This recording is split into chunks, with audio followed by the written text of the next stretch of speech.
Cześć, witajcie na naszym kanale.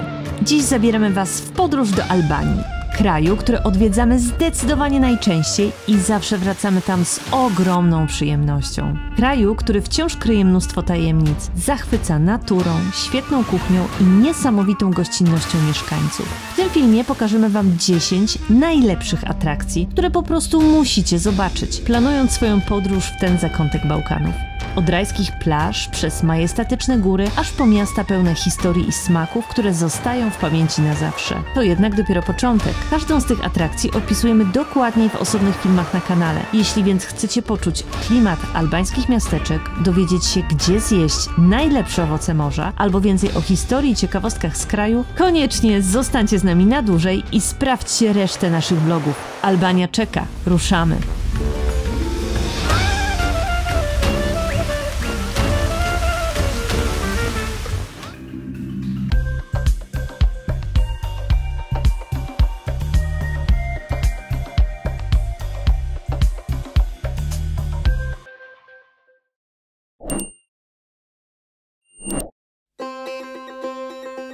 Gorące źródła w Permecie to naturalne spa w sercu albańskich gór pod gołym niebem. To prawdziwy raj dla tych, którzy kochają naturę i relaks z dala od utartych szlaków. Tutaj możesz zanurzyć się w przyjemnie ciepłej wodzie, posłuchać szumu rzeki Langarica i podziwiać widoki, które zapierają dech w piersiach. To idealne miejsce, żeby zregenerować siły po górskich wędrówkach, naładować baterie i poczuć, jak działa magia albańskiej natury. Nam najbardziej podoba się tam zimą i wczesną wiosną, kiedy w oddali widać jeszcze ośnieżone szczyty gór, a w dolinach natura budzi się do życia. Latem orzeźwienie może przynieść kąpiel w zimnej górskiej rzece.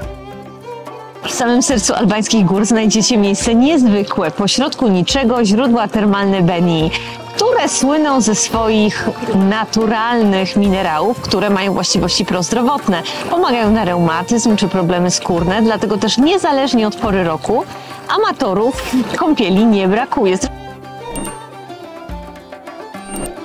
Żeby nie było tak idealnie, to przy każdym punkcie postaramy się przedstawić Wam plusy i minusy tego miejsca. Plusy. Piękne widoki. Woda ma właściwości lecznicze i regeneracyjne. Naturalne spa zupełnie za darmo. Stosunkowo mało turystów.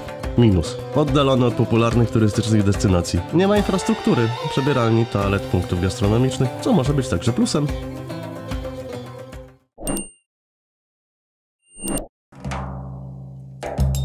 Zamek Leże. Uwielbiamy go przede wszystkim ze względu na niesamowite widoki na Dolinę Drinu i Adriatyk, ale trzeba pamiętać, że to nie tylko ruiny. To podróż przez tysiąclecia i kultury. Jego mury pamiętają czasy Illerów, Rzymian, Wenecjan i Osmanów, a także dzieje albańskiego bohatera narodowego Skanderbega. To idealne miejsce na spacer z historią Albanii w tle, ale także na romantyczny zachód słońca. Zamek póki co jest często omijany przez turystów w drodze na północ lub z północy na południe, ale wy nie popełniajcie tego błędu. No to jest prawdziwa petarda. Macie widok tutaj na góry, na Adriatyk, na lagunę i na miasto pod zamkiem. Ale jeśli chodzi o lokalizację tego miejsca, to nie jest tak, że tylko ja ją teraz doceniłam. To miejsce zostało zasiedlone już w połowie pierwszego tysiąclecia przed naszą erą. Plusy. Piękne widoki, bogata historia, brak tłumów, wciąż mniej popularny niż inne zamki w Albanii, świetne miejsce na zdjęcia. Minusy. Stan ruin. To głównie mury i resztki baszt. Nie ma rozbudowanej ekspozycji czy tablic informacyjnych. Brak infrastruktury. Nie ma kawiarni, toalet. Zakorkowana trasa przy zamku, gdyż tędy przebiega główna droga z Tirany do Czarnogóry, ale nadzieję na poprawę budzi oddana w tym roku droga wzdłuż wybrzeża.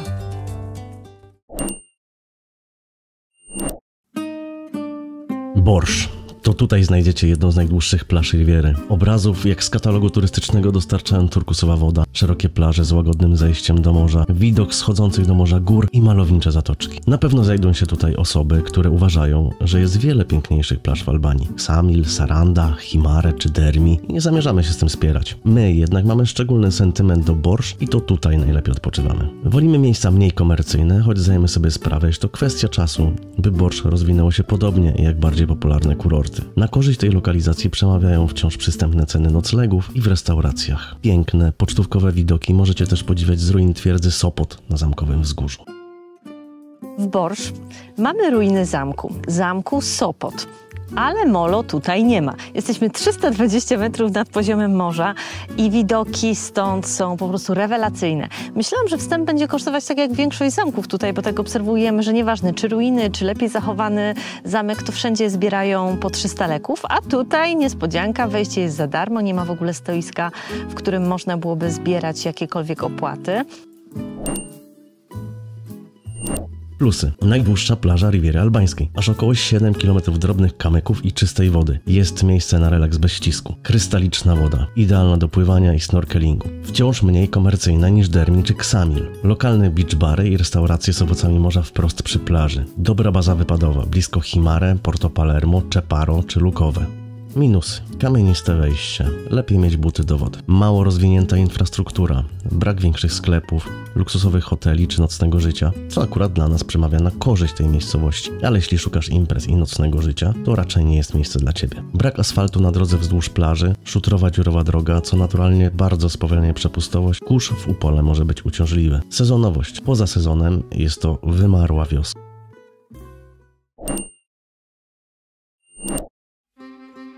Gjokastra. Prawdziwa perła południowej Albanii. Miasto muzeum wpisane na listę Światowego Dziedzictwa UNESCO, nazywane też miastem 1000 schodów, miastem srebrnych dachów lub miastem z kamienia. Przechadzając się po jej stromych, brukowanych uliczkach, poczujecie się jak w żywym skansenie. Tradycyjne osmańskie domy, klimatyczny turecki bazar i restauracje z lokalną kuchnią. Na skalistym wzniesieniu góruje nad miastem jedna z największych zachowanych twierdz na ziemiach albańskich i jedno z najczęściej odwiedzanych miejsc w Albanii. Majestatycznie wznoszący się nad miastem zamek jest świadkiem setek lat historii Albanii. I niezależnie od pory roku zdecydowanie warto tutaj przyjechać, a więcej o samym mieście, co tutaj zobaczyć, co zwiedzić, znajdziecie w naszym filmie z Gjokastry sprzed 2 lat. To, co się zmieniło, to powstał naprawdę fajny, duży parking, więc jest to duże ułatwienie dla turystów, a miasto, starówka, jak stała, tak stoi, tak samo piękna. Plusy. Wyjątkowa architektura, dobra baza wypadowa na trekkingi w okoliczne góry, żywa historia i kultura, liczne muzea i festiwale folklorystyczne, pyszna kuchnia, regionalne specjały w tradycyjnych restauracjach, świetny plener do zdjęć, miasto dobre na każdą porę roku. Minusy. Trudny dojazd w niektóre części Starego Miasta i parkowanie. Wąskie, strome uliczki i ograniczone miejsca parkingowe, zwłaszcza w tej starej części miasta, ale sytuacja ciągle się poprawia. Niedawno został oddany duży podziemny parking. Duże nachylenie terenu. Miasto jest strome, więc osoby starsze lub z problemami z chodzeniem mogą mieć trudności. Nieco drożej niż w okolicy. Warto też sprawdzać ceny w restauracjach i kawiarniach, zanim złożycie zamówienie, bo rachunek może Was zaskoczyć. Choć jest dużo dobrych restauracji w bardzo przystępnych cenach.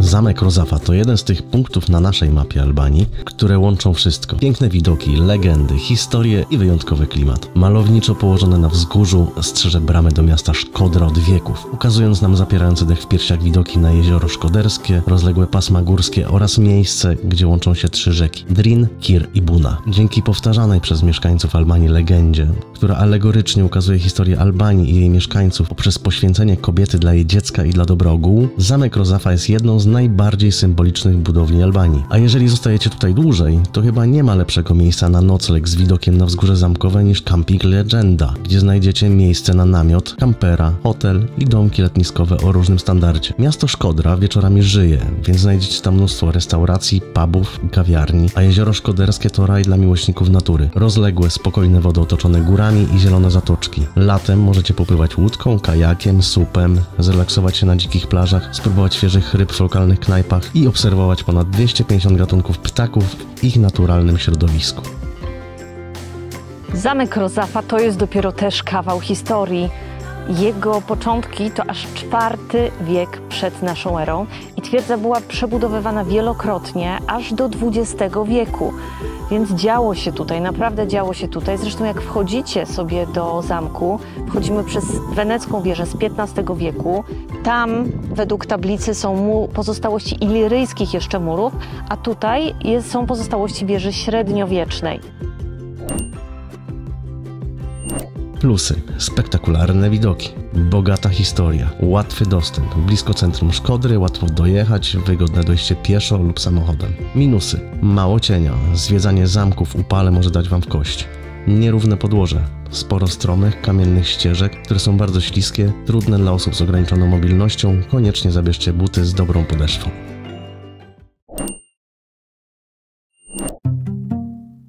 Jezioro Komani i rzeka Szala to jedno z najbardziej widowiskowych miejsc w Albanii. Prawdziwy bałkański fiord, który zachwyca każdego. Miejsce to zostało okrzyknięte jednym z 10 ukrytych klejnotów w całej Europie, a jego popularność rośnie z roku na rok. Podróż łodzią przez wąskie, turkusowe wody jeziora Komani to przygoda sama w sobie. Wysokie, strome klify, soczyście zielone wzgórza, dzika przyroda i zadaszone łódki od razu kojarzą się z Tajlandią. Docierając do rzeki Szala, znajdziemy świetne miejsce na relaks, kąpiel i zdjęcia. Krystaliczna, lodowata woda, białe kamieniste plaże i drewniane pomosty nad nurtem. Aż chciałoby się mieć to miejsce tylko dla siebie. To jezioro jest jeziorem sztucznym. Powstało w wyniku spiętrzenia wody na tamie. Zbudowano tutaj elektrownię w 1978 roku, w XX wieku. I to jest aspekt taki gospodarczy, ekonomiczny, dlatego, bo elektrownia ta odpowiada za większość dostaw prądu w całej Albanii. Natomiast ten aspekt turystyczny, no to właśnie takie piękne rejsy. Plusy. Niesamowite widoki. Wyjątkowa przygoda. Rejs statkiem lub łodzią motorową to sama w sobie atrakcja. Przepłynięcie przez jezioro Komani to jedno z najpiękniejszych doświadczeń w Albanii. Rozwijająca się infrastruktura. Restauracje, bary, możliwość wypożyczenia kajaka, leżaki, tyrolka, punkt widokowy, miejsca noclegowe. Minusy. Wymaga organizacji. W sezonie najlepiej zarezerwować rejs z wyprzedzeniem. Łodzie kursują w określonych godzinach. Dojazd. Droga do przystani w Komani nie jest w najlepszym stanie, ale trwają prace, które poprawiają jej jakość. Chaos w przystani, skąd odpływają łodzie. Typowy bałkański styl. Popularność rośnie. W sezonie rzeka Szala jest dość zatłoczona, zwłaszcza w weekendy, kiedy odpoczywają tam nie tylko turyści, ale także Albańczycy, którzy uwielbiają to miejsce. Głośna muzyka z barów, oczywiście z każdego inna, co sprawia, że w sezonie trudno znaleźć tu ciszę i spokój. No chyba, że zaplanujecie tam nocleg, to rano obudzi was jedynie śpiew ptaków. Śmieci. Płynąc łodzią możecie zobaczyć ławice śmieci, które spływają z wyższych part rzeki.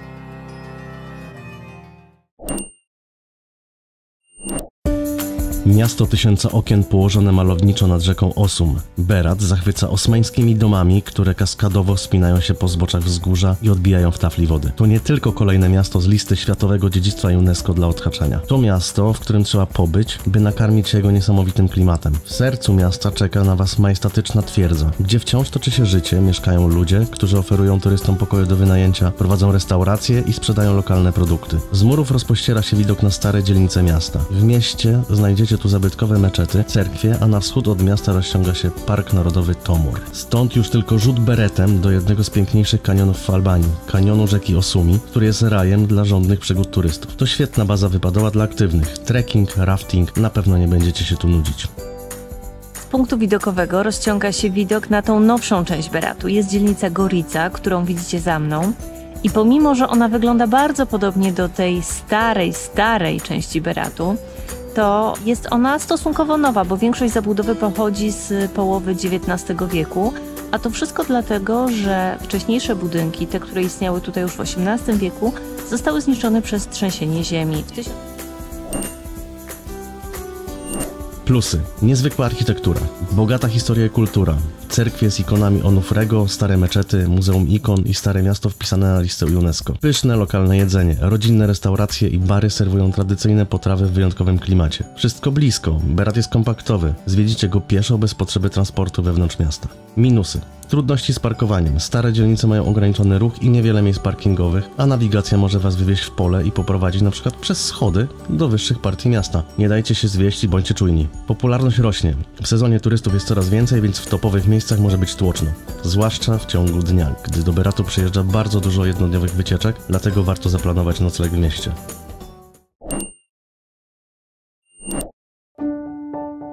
Malutka górska wioska Theb, ukryta w sercu Gór Przeklętych, to miejsce, które wygląda jak z pocztówki. Drewniane chaty, strzeliste szczyty, zielone doliny i krystalicznie czyste rzeki. Największe skarby Theb to słynne Blue Eye, naturalny turkusowy wodospad o lodowatej wodzie. Piękny wodospad Grunas, malownicze szlaki prowadzące przez przełęcze do Walbony, kultowa wieża Ziemi Krwi, symbol dawnego prawa kanun, czy malutki kościółek katolicki wybudowany przez lokalną społeczność. Theb to raj dla miłośników trekkingu i górskich wypraw. Szlak Theb do Walbony uważany jest za jeden z najpiękniejszych w Europie. Wędrówka przez Góry Przeklęte to ciągłe spotkania z zapierającymi dech widokami. Strzeliste szczyty, turkusowe rzeki, wodospady i kamienne górskie wioski, w których tradycja żyje do dziś. Jeszcze niedawno Theb było wioską odciętą od świata i docierali tu jedynie najwytrwalsi turyści. Odkąd doprowadzono asfalt, staje się jedną z najbardziej popularnych miejsc w Albanii. Powstają nowe pensjonaty, domki na wynajem i restauracje, ale wciąż wiele z miejsc w okolicy zachowało swoją dziką, niemal pierwotną naturę. Jeśli chcesz poczuć górskie oblicze Albanii, Theb to miejsce, którego nie możesz pominąć. Bo to oko ma zaledwie między 3 a 5 metrów głębokości, a powierzchnia tego błękitnego oka to około 100 metrów kwadratowych. Jest naprawdę pięknie, prowadzi do niego malowniczy szlak, otoczony jest pięknymi górami, bardzo wysokimi i zdecydowanie warto tutaj przyjść go zobaczyć. Szczególnie w tym upale. Szczególnie w tym upale. Plusy. Dzika, spektakularna natura. To jeden z najpiękniejszych regionów w całej Albanii i na Bałkanach. Raj dla wędrowców.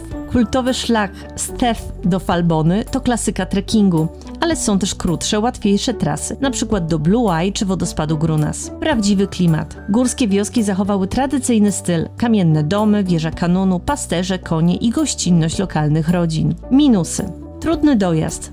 Mimo asfaltu droga do Theb jest kręta i wąska, a w sezonie często się korkuje. Zmienna pogoda. Pogoda w górach bywa kapryśna. W sezonie mogą zdarzać się nagłe burze, a wędrówka w temperaturach, które dobijają nawet do 45 stopni może być wykańczająca. Konieczna dobra kondycja. Wędrówki są piękne, ale wymagają przygotowania fizycznego, zwłaszcza trasa do Walbony. Słaby zasięg i brak bankomatów. Płatności gotówką to podstawa. Jest wiele miejsc pozbawionych zasięgu telefonii komórkowej. Wiele szlaków jest pozbawionych oznaczeń lub są słabo oznaczone.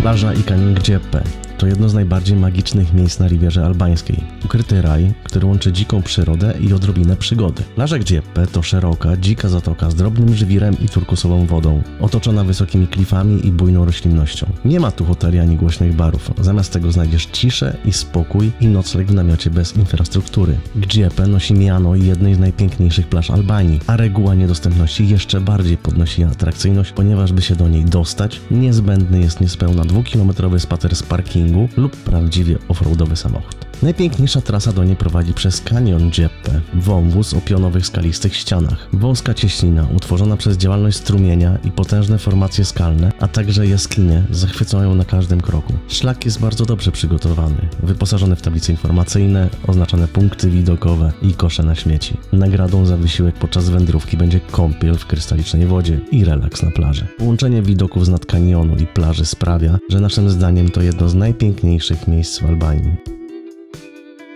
No to mamy to. 5 godzin, 12 km, 480 metrów. Przewyższeń, strat w ludziach 0. Zajebisty spacer. Totalnie warto sobie taki spacerek zrobić, bo jest przecudnie, widoki są przecudne i myślę, że ten kanion wyląduje w takiej naszej topce.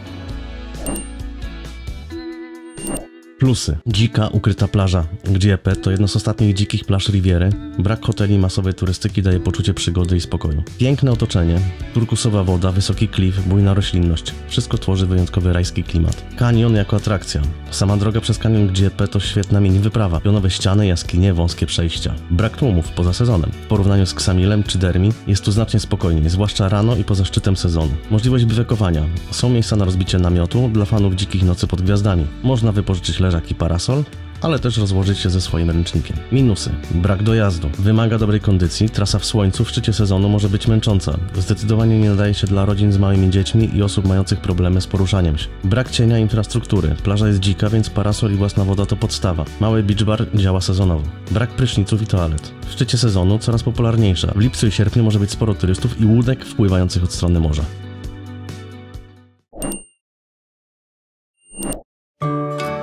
Syrii i Kalter to jedno z najbardziej magicznych miejsc na południu kraju. Źródło, które wybija z wnętrza ziemi spod góry Gdżere, dając początek rzeki z krystalicznie czystą wodą mieniącą się każdym odcieniem błękitu, turkusu, granatu, nazywane jest błękitnym okiem Albanii. Otoczone bujną zielenią i cieniem drzew miejsce daje przyjemny chłód nawet w upalne dni. To magiczne miejsce wygląda na zdjęciach jak fotomontaż, ale w rzeczywistości jest jeszcze piękniejsze, a każdy nałożony filtr jedynie psuje te piękne widoki, które możemy tam podziwiać na żywo. Blue Eye to obowiązkowy przystanek dla każdego, kto chce zobaczyć, jak niesamowita i zaskakująca potrafi być albańska przyroda. Z roku na rok przybywa tu turystów, a co za tym idzie, pojawiają się kolejne udogodnienia i zmienia się infrastruktura dookoła. Od parkingu do źródła czeka Was półgodzinny spacer przygotowanym chodnikiem, jest też możliwość wypożyczenia elektrycznej hulajnogi. Na miejscu jest restauracja. Blue Eye, czyli niebieskie oko Albanii, Syrii i Kalter, źródło, które wybija z wnętrza ziemi, dając początek krystalicznie czystej rzeki, jest tak samo piękne, niezależnie od pory roku. Chociaż ludzi tutaj jest tyle, ile było za pierwszym razem, kiedy ja tutaj byłam kilka lat temu w sierpniu. Jak byliśmy tutaj 2 lata temu z Michałem, no to były prawdziwe tłumy. Plusy. Spektakularny kolor wody. Turkusowe, hipnotyzujące źródło zawsze robi wrażenie niezależnie od pogody, choć najlepiej wygląda oświetlone promieniami słońca. Chłód i cień. Nawet w upalne dni w otoczeniu źródła panuje przyjemny mikroklimat dzięki drzewom i zimnej wodzie. Krótki spacer. Dojście do źródła to łatwa, przyjemna trasa, więc każdy da radę, także rodziny z dziećmi. Przygotowana infrastruktura. Toalety, restauracja. Dobrze skomunikowane z innymi turystycznymi atrakcjami. Świetny przystanek w drodze z Gjokastry do Sarandy lub Ksamilu. Minusy. Coraz więcej turystów. W sezonie bywa tłoczno, zwłaszcza w godzinach szczytu. Autokary z wycieczkami. Dojazd. Ostatni odcinek drogi jest wąski i wyboisty. Niewystarczający parking, płatny, zatłoczony w sezonie. Opłata pobierana jest także za parkowanie przy drodze. Zakaz kąpieli. Niestety nie możecie liczyć na chwilochłody po wędrówce. Ostatnio wprowadzono zakaz kąpieli na całym odcinku rzeki. Oficjalnie nie można pływać, choć niektórzy to robią, co budzi kontrowersje. To było nasze subiektywne top 10, a dla bardziej zainteresowanych i chętnych dalej mamy kolejne 10.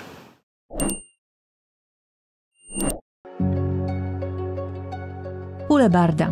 Pomimo, że Saranda nas szczególnie nie zachwyca, to w jej pobliżu znajduje się jedna z piękniejszych plaż, jakie widzieliśmy na Rivierze Albańskiej. Biały żwir, turkusowa woda i klifowe otoczenie sprawiają, że to idealne miejsce na relaks w kameralnej, naturalnej scenerii. Raj dla tych, którzy wolą małe zatoczki od zatłoczonych kurortów. Oczywiście w sezonie nie unikniecie tu tłumów i płatnych leżaków, ale poza sezonem daje szansę na wyciszenie i nakarmienie zmysłów wspaniałymi widokami.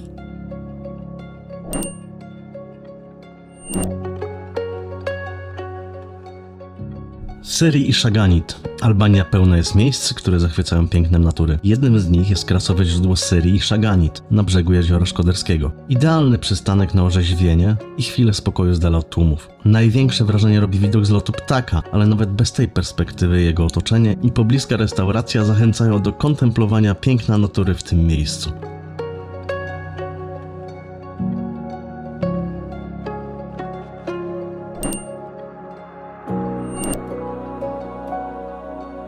Wysep Karaburun to jeden z najbardziej dzikich i dziewiczych zakątków albańskiego wybrzeża.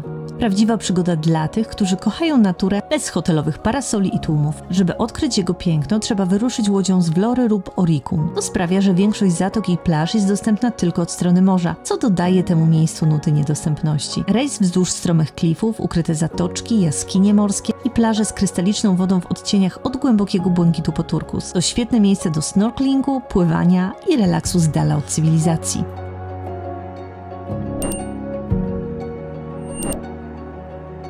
Ksamil. Najpopularniejszy kurort na albańskim wybrzeżu z pięknymi plażami nazywane Karaibami lub Malediwami Europy. Z tymi porównaniami bym aż tak nie przesadzał, ale prawdą jest, że zobaczycie tu lazurową wodę, piękne zatoczki i widok na urokliwe wysepki, a także setki płatnych parasoli i leżaków. Miejsce jest naprawdę zachwycające, ale by nacieszyć się jego pięknem, bez głośnej muzyki z pobliskich barów i tłumów turystów, trzeba się tu wybrać poza sezonem, gdyż w sezonie trudno tu o dobre warunki do odpoczynku.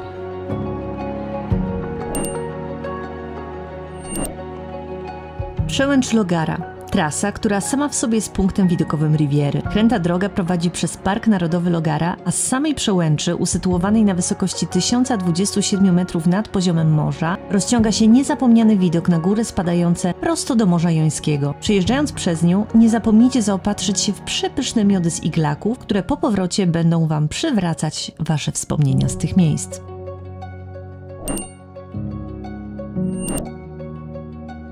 Bowila.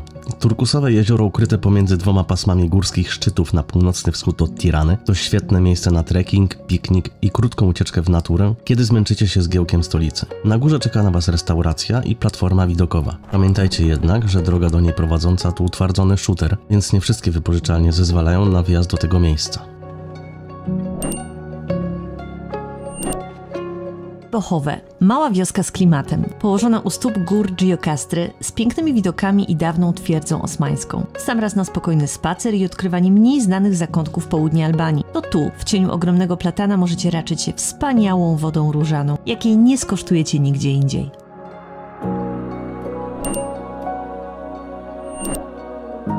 Zamek Kanine nazywany jest balkonem widokowym Vlory i słusznie, gdyż góruje nad miastem i zatoką Vlory, a widok z murów rozciąga się na góry, wybrzeże i Morze Jońskie. To miejsce bardzo łatwo dostępne, gdyż wiedzie tędy nowa droga na południe kraju.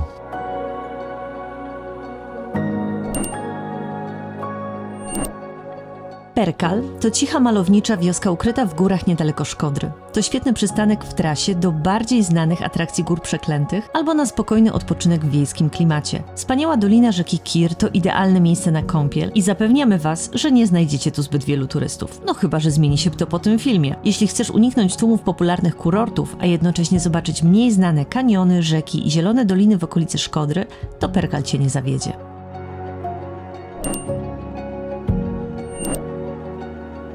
Brataj. Pochodzący z XVI wieku most w wiosce Brataj to prawdziwy ukryty klejnot, zaledwie 48 km od Vlory. To idealny plener do pięknych zdjęć i miejsce, gdzie można znaleźć wytchnienie w upalne letnie dni i zaznać kąpieli w turkusowej wodzie przepływającej pod nim rzeki. To tu poczujesz prawdziwy klimat albańskiej prowincji. Proste życie, cisza i natura.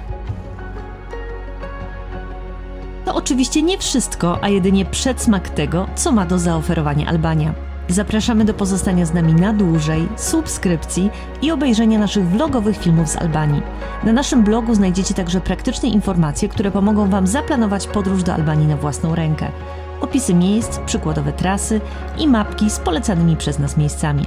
Jeśli podoba Wam się to, co robimy, udostępniajcie nasze materiały dalej, bo tylko Wasze reakcje i wsparcie pomogą nam rozwinąć kanał. Będzie nam bardzo miło, jeśli pozostawicie po sobie jakiś ślad w komentarzach. Do zobaczenia.